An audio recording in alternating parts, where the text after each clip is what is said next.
Am I the jerk if I move out of our apartment knowing my fiancé and his mom can't afford it without me? Posted by you/throwaway move away 129.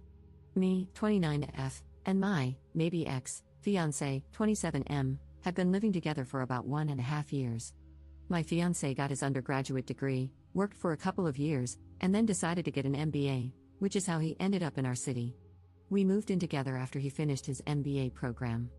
My fiancé is from the Midwest, and his mom has always wanted him to move back.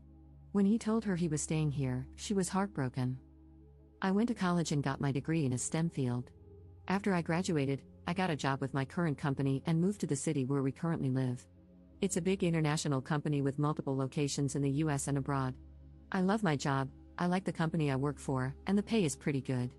All in all, a pretty good deal. During COVID, my office shut down, and we all went remote. After COVID, they decided not to reopen this office, so I've been 100% work from home since early 2020.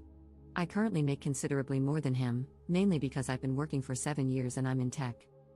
I had been living by myself in a 1-bedroom apartment and had my office set up in the living room since it was just me.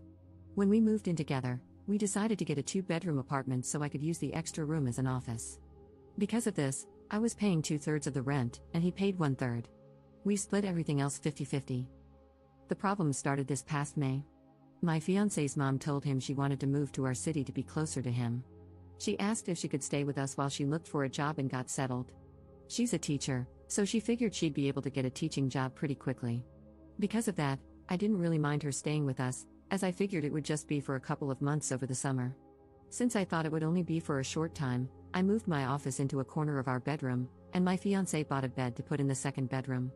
The problem is she never applied for any teaching positions and has been living with us for 6 months now. She and I have really been struggling with each other since she moved in. I can't make her understand that I work full-time. She constantly interrupts me while I'm working, which is bad enough, but she even interrupts when I'm on Teams calls. She always asks me to take her places because she doesn't like to drive in our city. She has pretty outdated views on gender roles and constantly gives me a hard time for not doing more around the house and for making my fiancé help with chores, do his own laundry, etc. The constant criticism and insults are really wearing me down. And I hate having my office shoved in a corner of the bedroom. Back in September, I told my fiancé that since it looks like his mom is going to stay a while, we should split the rent 3 ways. He told me she can't afford that since she has to conserve money until she gets a job. I told him I wasn't happy paying extra for a bedroom I can't use, so he finally agreed to a 50-50 split. I can afford to pay the extra, but I hate the idea of funding her lifestyle. Every time I complain about her or the situation, he says he agrees but doesn't know what to do because he can't kick out his mom. And he won't talk to her about the way she treats me or how she behaves. When I ask what the long-term plan is, he just says he doesn't know. I've thought about giving him an ultimatum to tell her she has to leave, but I think he'd just end up resenting me for essentially putting his mom on the street. One of my girlfriends is losing her roommate at the end of February. Our lease renews on June 1st. I'm very strongly considering moving out of our current apartment and moving in with her. I can afford to pay my part of the rent on our current apartment, and also half the rent at my friend's apartment. It's not ideal, but I'm not a big spender, so it's doable. The issue is, if he and his mom aren't able to pay 1/3 of the rent each, there's no way they could cover the whole thing on their own. But I can't live like this anymore, so I'm pretty sure this is what I'll do.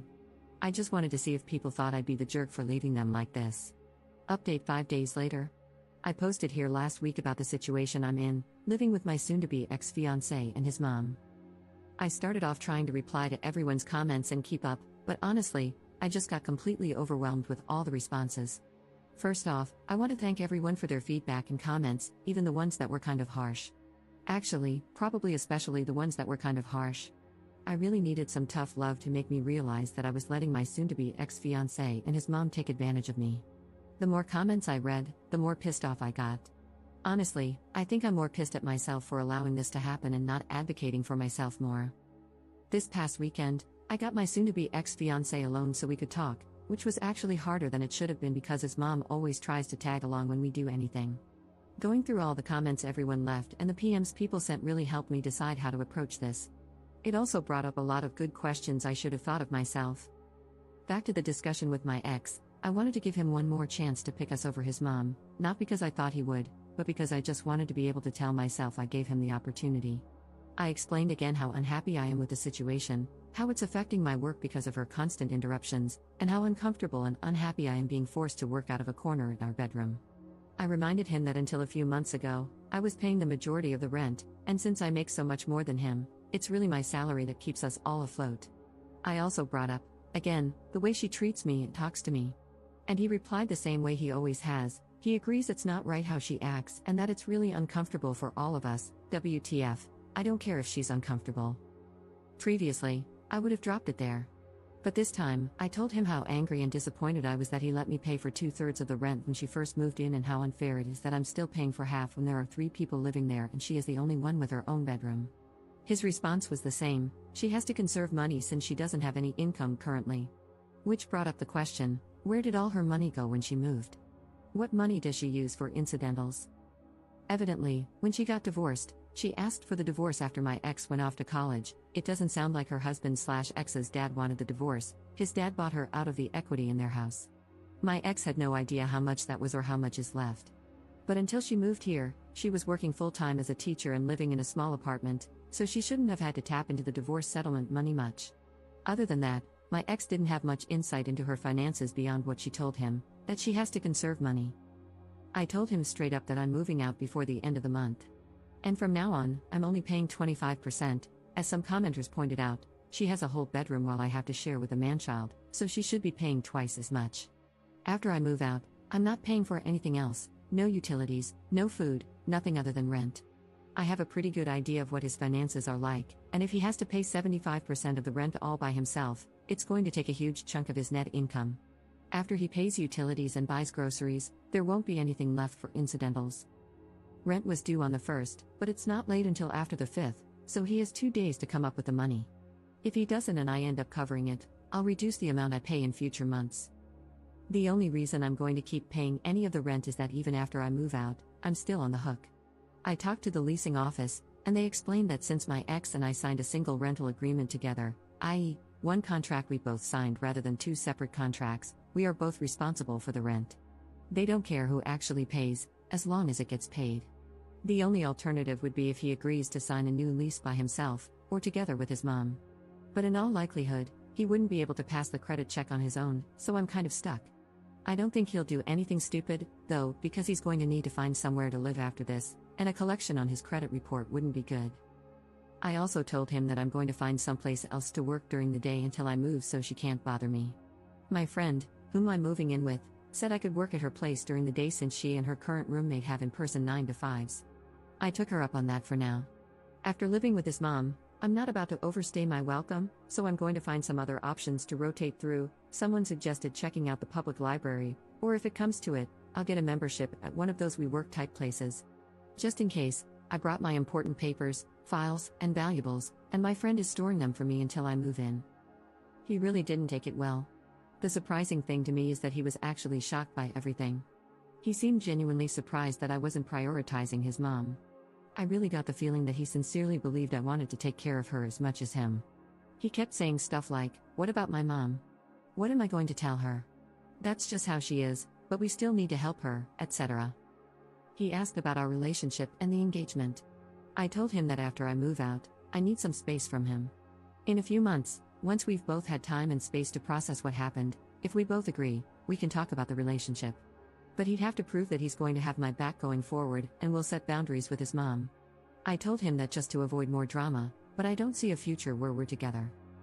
I told him he needs to tell his mom because she's not my responsibility or problem, and she'll know something's up when I start moving my stuff out.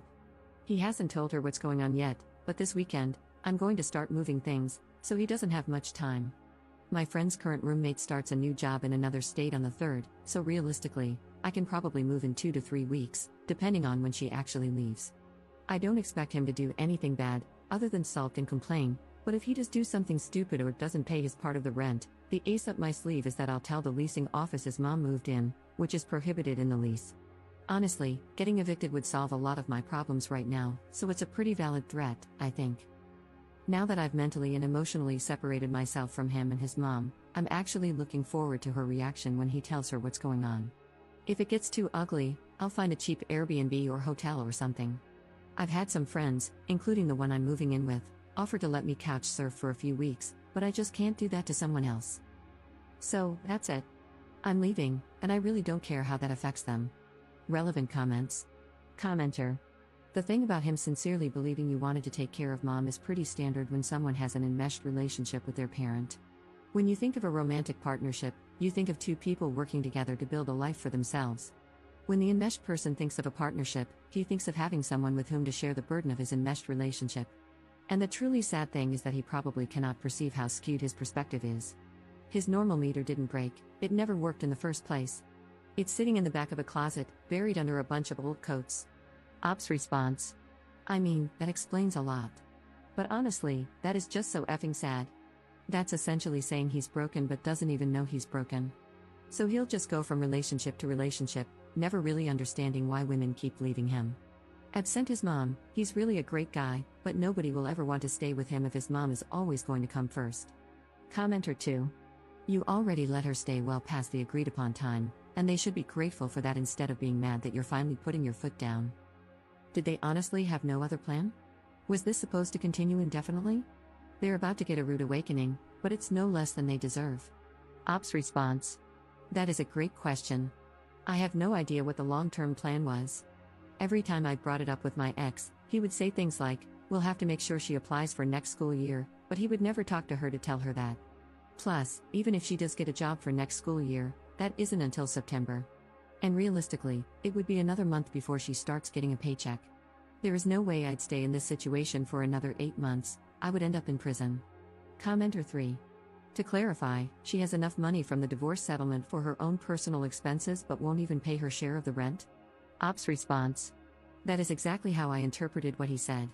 I don't know what her grand plan was. She's in her mid to late 50s, I think. So if she was planning to mooch off me and her son until she could officially retire, it would be another 5 to 10 years. I don't know how she expected that to happen.